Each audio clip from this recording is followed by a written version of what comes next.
The views and opinions expressed in this podcast by the host and or the guest do not necessarily reflect the views of the host and or Paranormal Buzz Radio and or its sponsors. Use of any material produced by Paranormal Buzz Radio without express written consent is prohibited. Paranormal Buzz Radio will not be held responsible for you holding your knees, crying, and rocking in a corner in a puddle of your own urine, or being beheaded by a group of children in a cornfield. In fact, if you come across a group of children in a cornfield, we promise to make fun of you as you run away screaming in terror. Listener discretion is advised. You are now entering the all-consuming realm of Shay's Paranormal Chat, where the things that are better left unsaid are actually said. Shut up and sit down.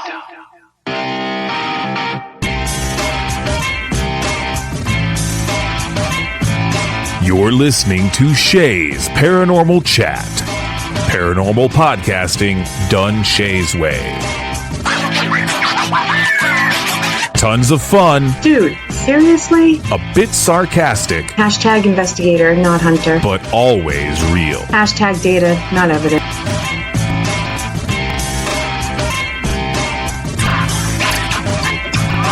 Don't get your panties in a twist. Oh my god, really? This is real, raw conversation.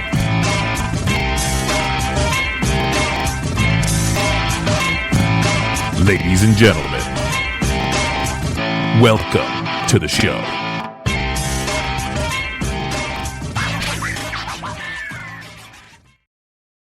Good evening, everybody. TGIF as always.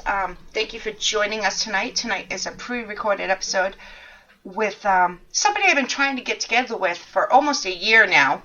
But life has been crazy, as everybody knows, but she's finally on, and I'm so excited. And you're about to hear why I'm excited, other than she's awesome.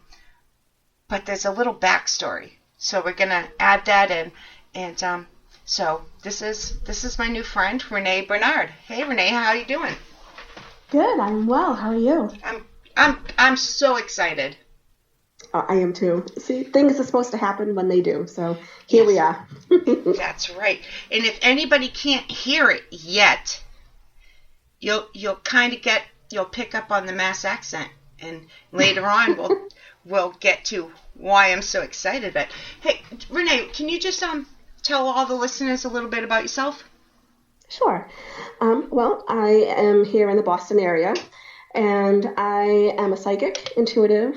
I'm a Reiki master, and I am also a witch. I work out of a shop over in Peabody called Zuzu's Healing Arts with a friend of mine. I do readings and classes over there. And I also am a student over at the Temple of Witchcraft up in New Hampshire, Salem, New Hampshire. And I'm a deputy minister with them too. So it's been a lifelong thing. Wow. Mm-hmm. Wow, that's a lot. That's good. I mean, yeah, that's a lot on your plate. It is. But it's a joy and a passion, and it's something that I'm striving to do full time. So I have a part-time job in an office. So by day I'm doing security office work, and then I do this. This is my passion, nights and weekends. But I'm a witch full time. Yes. I'm a witch with the B. Oh, well, we gotta work our magic somehow. Oh, yeah. So before we get into anything else, I want to get into just a little bit of how we met and how crazy this world is. Yes, please do. So, we were both at 14 Fest in Maine, last year sometime. I forget when it was, but, and I kept looking at her and she kept looking at me, but we both have tables, so it's busy. So finally it slowed down. She had nobody at her table. I had somebody watch me, and I went and sat down because I like meeting new people. And I heard the Bass accent, and you want to fill in some of this? You want to take a turn here? Sure. So we started chatting, and to come to find out, we have roots in the same city. We grew up in a town. I don't know if you give it was a town right outside of Boston. And we know a lot of the same people, but we never crossed paths before, which is interesting. Exactly, because yeah. I'm not saying the city just for your sake, but Mm-hmm. My aunt and my cousins, like you used to. Mm-hmm. Yeah, it's so weird. Yep, they were on a parallel street, so if I stood on my porch, I would be able to see the back of their house. So it's such a small world. I think it's really cool. Yeah, because that's the house. My aunt took it over for my grandmother, but that's where my father and all my aunts grew up, and my aunt ended up buying it, and yeah, you knew my cousins. You're like, yeah, they're into sports and hockey, and I'm like, holy crap, she really does know them. Yep. We went to different schools, but we knew the same people, and I think that's really cool. Yeah, didn't you say you used to cut through their yard? Yeah, my mom had a friend, and I actually went to school with him. We went to kindergarten together. So we would cut through the neighbor's driveway and then just kind of like walk into the next street over, their backyard, and we'd wave to them, and we'd hang out with the boy that I was going to kindergarten with. And my mom and his mom were friends, and they were friends through our whole lives. So we were just right that close. Yeah. It's so wild. It was so weird, but good. And it was like an instant connection too. Before we knew this city and all the backstory, there was an instant connection between us, just talking. It was so weird, but good. Yeah. Absolutely. I don't think there are accidents in this universe. Right. So, we were supposed to meet when we did, just like we're talking when we are. So. Yes, I agree. Yeah, I really agree with that. That's very true. So were you born? I never know how to word this because some people take offense to it. Were you born a psychic, or was it something learned, or both? A little bit of both. I kind of always knew things, and I don't like to say that I'm a medium because then it puts extra pressure on myself. Yes. So I could see spirits, and I would see friends, loved ones that had already died, or older people in older period clothing in my house. My house was very, I don't like to say haunted, but it was sort of like Grand Central Station. So I would always see spirits and see things. And I went to a Catholic school, so I learned real quick not to let other people know. Exactly. Yeah. So, but I also had 2 friends, and we would take playing cards, and first we would quiz each other. What color the card was, what suit the card was, and then eventually we would try to guess the suit, the color, and the number, I used to do that too. Yeah. Yeah. So it was, some developed thing. We developed things over time, but I do believe I was kind of born this way. I just knew things. So some would say that's mediumship, seeing the spirits, and you're more. I know you don't like labels, but just for this one time for the list, you're more of like a psychic medium. Yeah. So I'm assuming your family didn't know. You went to Catholic school. So how long before you came out of the closet, per se? I found my father's mother's, so it's my paternal grandmother's tarot deck Wow. in the house after she moved. And I took them. And I would just look at them, and they had the book, and I hid them in my bedroom, and I didn't know what they were. I was wowed by them, and I felt such a connection to them. And then I just started reading books, and back in the early 90s, late 80s, there weren't too many books. on this. There were 6 actual, realistic books that we could kind of find.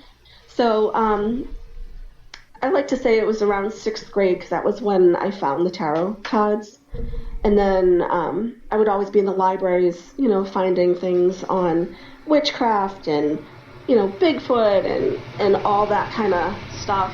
And just by seeing and sensing things, because I had 2 friends that were able to see and sense spirits too. I had a little safe circle, I guess. Exactly, yeah. Because your family didn't know, but at least you had those 2 friends. Mm-hmm. But my mom kind of knew things, and she never really developed it, she said. She just kind of knew things or had feelings about people. She still doesn't think she's psychic, but I think I kind of got it from her. I have a mother like that, yep. It's like, yeah, but that's okay. It's like breathing. Yeah. It's just your second nature. It's just natural. Mm-hmm. My mother, who's also an owner of Paranormal Buzz Radio, and she's also my partner. We investigate together. When I was little, actually still to this day, but my whole life, trying to have a conversation with my mother is the hardest thing in the world to do most of the time, because as you're talking, she's mouthing the words that you're saying. Like she already knows. Yeah. I'm like... Can't get away with stuff as a kid that way, though. I tried like hell. Yeah. So, no, I get that. I also like asking some people this question, since you're talking about late 80s, early 90s. So, the only books I ever could come across on this subject when I was young was they were like black thin encyclopedias, and I wish I could remember the name, but they were like Time, Life, Warner, and each. Do you remember those? I do. Those were awesome. Oh my God! My grandfather worked at the library. Yeah. In the town we grew up in, and he would like bring some books home for me. And those were the books, and so I just fell in love with them. Me too. And like each one, the ones that I read, each one was like, there was some on Bigfoot stuff, some on ghost, and the sleep-hearted, what's the word? Lucid dreaming and astral projection. It was like really. Yeah. So. Yeah, I remember those. Me too. Yeah, those were great. Yeah. So that was me. I can remember being 4th grade reading anything I could, like. So.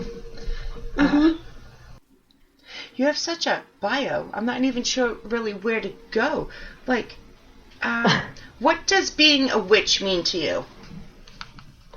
To me, because it's different for everyone, it means that I can connect with energies that maybe not everybody can see. There's a title, and it's kind of dramatic, and I have a flair for that kind of thing. So it's a walker between the worlds. So I can walk in this world every day, go to work and do all the food shopping and all the things that I need to do here. But I can also see and sense spirits and energy. I know from my experience, although, it changes from person to person. For me, there's a whole other world that not everyone can see. And I engage in it. It's comfortable for me. I'm able to talk with my guides, my loved ones, and I can see the connections in all things. I'm on the vein of being an animist, so I see everything. What's it? Sorry, what? An animist? What's that? Yeah. I believe and I can sense that everything is alive, and we have connections to all things. So, like tree spirits and spirits within the rocks and the rivers and the streams and the ocean and even the scary places that some people don't want to tread, you know. So I asked that question with respect. Oh, sorry. Mm-hmm. I asked that question a lot to people on my pages. Like, do you believe every living... This is a question, you can answer it or not, but I ask it a lot on my page. Do you believe every living thing has a soul? Like trees and etc.? I do. I think plants, trees, anything that is alive has something to teach us. We're reflections of everyone and everything around us. Maybe it's the romantic side of me, but I believe there's more to life than just, you know, black and white. I think there's a lot of shades of gray and there's a lot of color in between. So I do. I feel there are layers to things, humans, animals, trees that have fallen still hold some kind of echo through time, because I don't think time is linear. I think there are ways that we can connect or link up to the past, the present, and the future, and we can experience those things.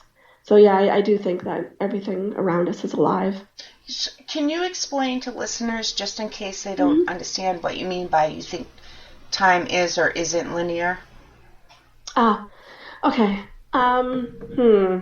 So I do some work with people, like I'll go to their homes, and you're an investigator. So, and I do appreciate that you do feel that it's not ghost hunting. So I do appreciate that so much. Oh, you know, yes. It's one of my pet peeves. Yes. But, because we don't know, and even the word hunter sounds like I'm going after something. Exactly. You know, it's more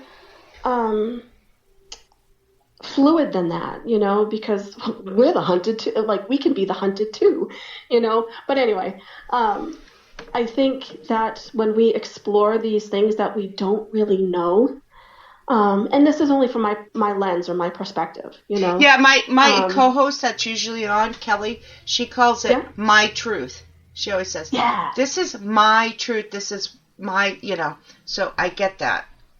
Mm-hmm. And when we go to these places, we are kind of going back through the layers. Like, you can go into a home and there could have been some kind of trauma there that leaves some energetic imprint.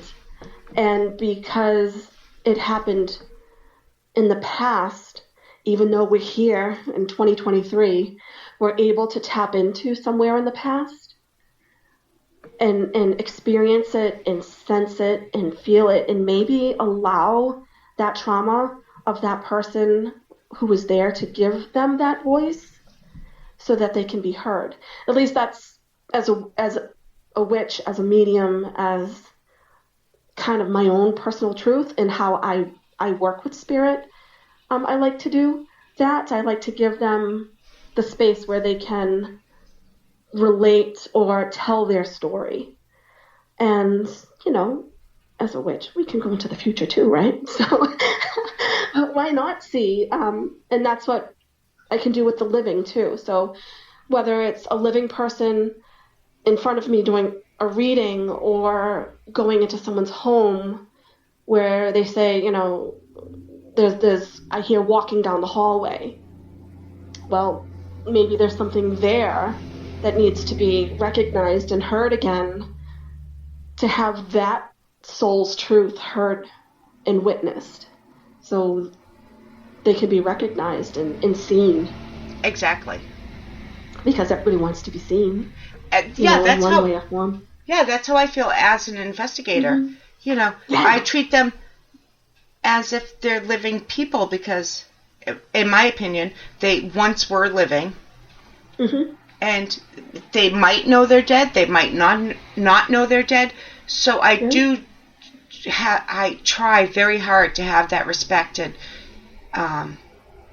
try to find a connection, a way to talk to them. But I'm always polite. We always introduce ourselves, Right. just to, So.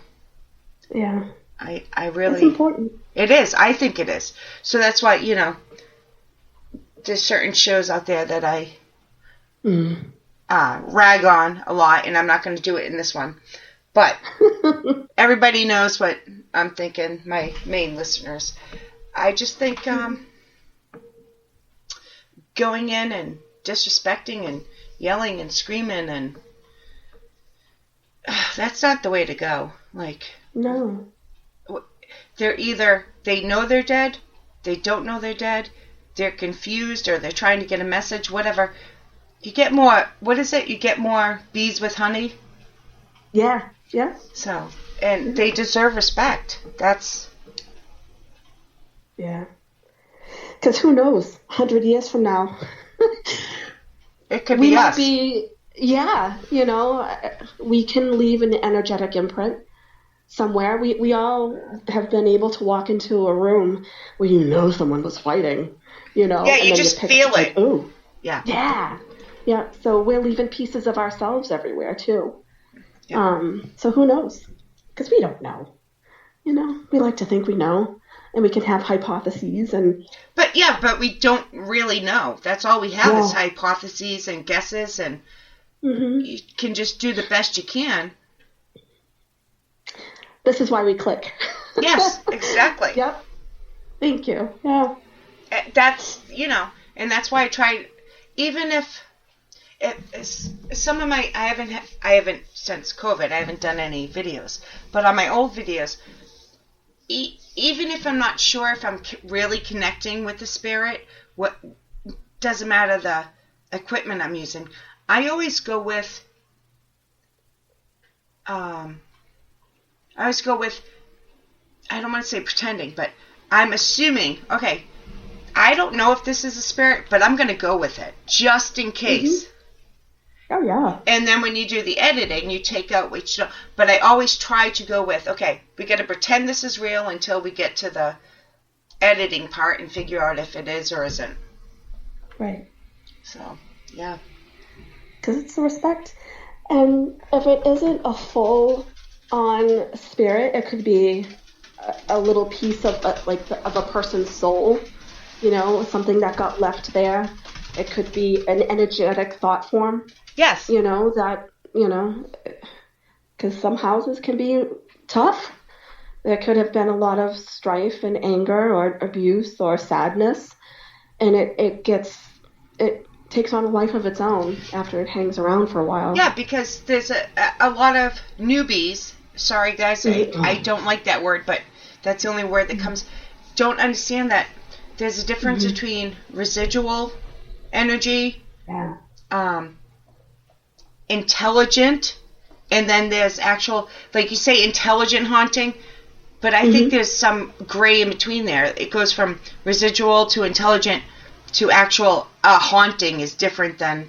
Because this, let's be honest, come on, we've been around, this earth has been around so long. No matter where you go, there's energy around you. It's just a matter of picking it up at the right time and knowing where to find them. But it's all around us, I think. Like, there's not a place on earth that somebody hasn't died or hasn't visited. Does that make sense? Am I just rambling? Nope, I 100% agree with you. Humans, in some way, shape, or form, have touched every part of this planet. And who's to say, other pieces aren't there as well? Yeah, because you leave a footprint, whether it's residual energy or... all right, here's a question before I forget. I haven't asked in a long time, but certain conversations, I love to ask this question. And I don't know where I originally heard it from. Somebody said it to me. So I'm kind of plagiarizing here. But so some people believe in different dimensions, different layers. Everybody words it a little different. But I always like to ask... All right, so who's to say say a 12-year-old, and again, I'm plagiarizing. Whoever I stole this from, thank you so much, and I'm so sorry. Say a 12-year-old was a baseball player, and he took the same route every day from his house to his baseball team. Go to practice, go home. Go to practice, go to home. So, who's to say that? So he dies in a traumatic way. We're using that as an example. So, who's to say there can't be residual energy of him? And again, guys, residual, it's like almost like playing a movie. It's, you can't interact with it. But who's to say you can't have that residual energy of that boy walking back and forth all the time and have him intelligently there because it was his spot. Do you think that can happen? Did I explain that right? Yep. I get it, and I absolutely, why not? Why can't that happen? Right. He's going to practice. It's something he enjoys. He's coming back home. It's where he lives and breathes and does every single thing every single day. And that's, I think, part of what I meant too about pieces of our energy that we leave behind. If we do something so routinely, it's going to be like that, movie that just keeps on playing, a stone tape theory, right? It just keeps on going. You can't talk to it. It's not going to be really interactive. But the house I grew up in, every night around in between 10 and 10:30, you would hear someone walk around the house. Didn't know there was nobody there. But my grandfather would walk around the perimeter of the house every night just to make sure everything was okay. And it was multiple people who heard it. But it was just, I always thought that it was just, Grandpa just checking the house. Couldn't interact with them because it was more of like the film, the movie. Yes. The energy, because it's something that he did as a routine. So why not have that? And I think that's part of the reason why, like some people can feel spirits in one place and that same spirit and then in another, because they lived in multiple houses. Right. They had different things happen. Why not? And where I didn't grow up, but I visited where you grew up, they had all the tunnels and the houses, and so a lot of energy went through that. And there was a tunnel that went right underneath our family streets. I don't know if you knew that. There were 3 major tunnels, and it went all the way up to the top of the hill. Yeah. And there's all kinds of stuff that would roll through underneath there, for sure. Yeah. And it doesn't have to be an actual spirit, just the energy or the footprint left behind. I think. I think so, too. Yeah. Those Boston rebels, yeah. Yeah, that's mass holes or something, huh? Oh, excuse me. No, this is quite interesting. Do you believe in reincarnation? I do. I really, really do. What's your belief on it? Because I've met people that think it's all different kinds of things. I'm kind of it's evolved through the years, just like pretty much everything that where I'm at. It's, it's just an amalgamation of the things that I've experienced and learned. All right, so I think that we don't necessarily have the one soul that I grew up in the Catholic Church believing in. I think our soul is made up of many different parts. In a general kind of way, we have an upper soul, a middle soul, and a lower soul. The upper soul is more of the divine. It's that infinite piece of ourselves, where we come from Great Spirit or, whatever the name of your higher power is. The middle soul for me, is the part of our soul that is in this particular life, the here and now. It's the soul, part of the soul that reincarnates from time to time to time. And that is how we look at life. It's our belief systems. It's how we can categorize everything and make things make sense to us in this lifetime. And then I see the lower soul. That's our dreamer. That is the part of us that is more subjective. It's our psychic abilities. It's those kinds of non-definable pieces that just kind of come up. Sometimes it's that primal soul. It's that animalistic soul. So if we have a middle soul, that is the life that kind of goes back into the earth. That might be part of the hungry ghosts that we find. That might be part of the, we were just talking about the stone tape kind of theory where, the 12-year-old boy who goes to baseball practice and comes home the same route every day around the same time. My grandfather walking around the house. And those are the pieces that may be left behind and get interred within the earth and eventually will continue to break down. And I think that's the part that gets reincarnated, is the part that's here in the present. So each lifetime kind of goes into the middle soul. And we pull from the divine, whichever philosophy you have a background in, and whatever our primal instincts are. If we're psychic, how psychic I think everybody's psychic, but how psychic are we? I hear that a lot. Everybody's a little bit of psychic. They have that intuition. Mm-hmm. Mm-hmm. And for me, I think that comes from that lower soul. It's our primal instincts from our ancestors that were, hiding in the caves from, the wild animals at night. The hunter-gatherers, it's that part of our soul. It's that fight or flight instinct, so. I like using the example of when you're thinking of somebody and the phone rings and it's them. Yeah. That's a good exactly. That's a good example that everybody can almost understand. Mm-hmm. Mm-hmm. So. And everybody does it from time to time, it's so. No. I agree.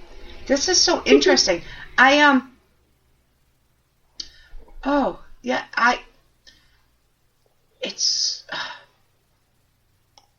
It's just one of those things where, I like collecting everybody's thoughts and beliefs and kind of making my own. But you also grew up Catholic. Yeah. As did I. My Roman Catholic. Yep. So, sometimes, especially young, it was so hard to put those two worlds together. Oh, yeah. Right? Yep. And in the 80s and 90s, you didn't talk about this stuff. No. No. I'm so glad that it's out in the open and it's available for everybody. That's what I like too. Yep. Yeah, and doing your podcast where it's not based out of fear. It's it's a want or a desire to learn and to understand something we really don't know anything about. And I'm very honest about that. And I'm one of those people that, yes, it's more open and it's all over TV, and so it's more mainstream, so people don't feel so crazy. But there's a downside to that too. The certain shows that. I don't want to drag you down by using my euphemisms for certain TV hosts. But we have the new upcomers. They're either listening and learning everything one way, which I don't want to say the right way, but close. Or we have the new upcomers that are learning from these TV shows that treat spirits like crap and, again, just disrespect them and just go about it. I would want to slam a door on you too. Yeah. You know, it's like the way I look at it as if I'm going to someone's house, I'm not gonna, yell at them. I want to drink water or whatever. You walk in, you're polite. Amen. Especially, it's courtesy. Yeah. You're going into, even if they're not visible, it's to them, it's still their place. Mm-hmm. You're going into their space, what they think is their house. You don't just go in and put your feet up on the table and say, "How the fuck are you?" Sorry. That's okay. But hey, that's only one swear. That was not bad for me. But and that's what I'm afraid newcomers are learning. Yeah. Different styles, but who's to say I'm right? But it's a disrespect thing for me. Yeah, and again, I come from a more open. I don't. How can I put it? To be polite about it, I don't want to pigeonhole one thing. To be like, one of my pet peeves is if you don't understand something, it's a demon. Oh. As a witch, I find that offensive. Are there some nasty things out there? Yes. Is witchcraft dangerous? Yeah. We're putting stuff out there. But I like to look at things through the eyes of a seeker. Because these are the truths. This is the lens that I'm using. This is the vocabulary I have. But if you look at the word for table in French and Spanish and whatever language, it's going to be something different, but it still means a table. And if we can come to that table and kind of agree, like, okay, so it's not necessarily this. I don't know, just to be open, I guess. No, you explained that very well. Thank you. You really did. I have a saying here that, because, again, we're back on everything's a demon, right? Mm. But my saying is, or my thinking is, and I say it all the time, so I guess it's kind of a saying now, it doesn't mean it's demon. If you're an asshole in life, you could be an asshole in death. Does not mean you're a demon. Yeah. And maybe slamming a door or, the house I grew up in was kind of scary at times, so there were times that we were scratched and stuff as kids. Yeah. And maybe that's the only reason or the only way that they know how to physically get to somebody. It doesn't necessarily mean it's the mark of the Trinity. Yes, exactly. Think about if you're, again, I like analogies and metaphors, but think about if you're trying to move these boxes, right?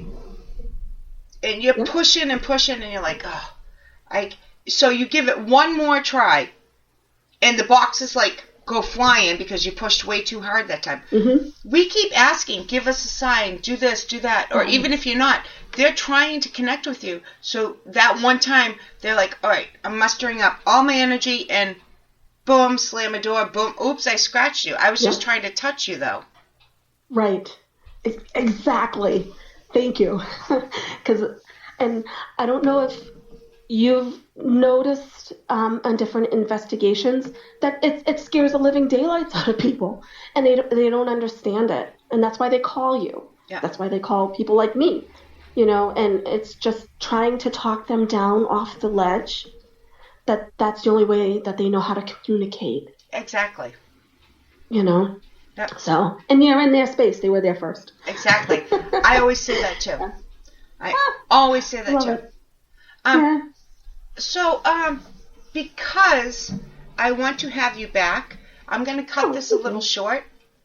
Sure.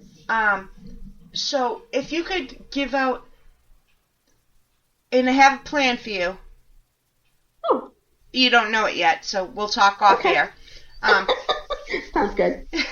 But if you can, where can people find you if they want your social media, your readings, anything? Where can people find you? Okay. So I have a website. It's called thewhisperingcrow.com. Every Sunday I write a blog. It started off as a meditation, but I'm a little long-winded. So it turned into a blog. And sometimes I'll do series on things. So the last series I did was working with liminal space. And how to understand yourself in those spaces. So you can find me at thewhisperingcrow.com. I'm also on Facebook at Renee Bedard, Psychic Intuitive. And I work out of a shop, like I said, in Peabody. It's called Zuzu's Healing Arts. I do readings there, classes as well. I have a Goddess Circle, a women's empowerment group that I don't have dates yet for this year, but I'm working on those.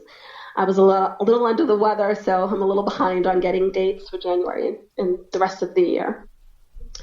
What else? I also work with the Temple of Witchcraft. I'm a deputy minister for the Virgo Ministry, and we do healing deity classes.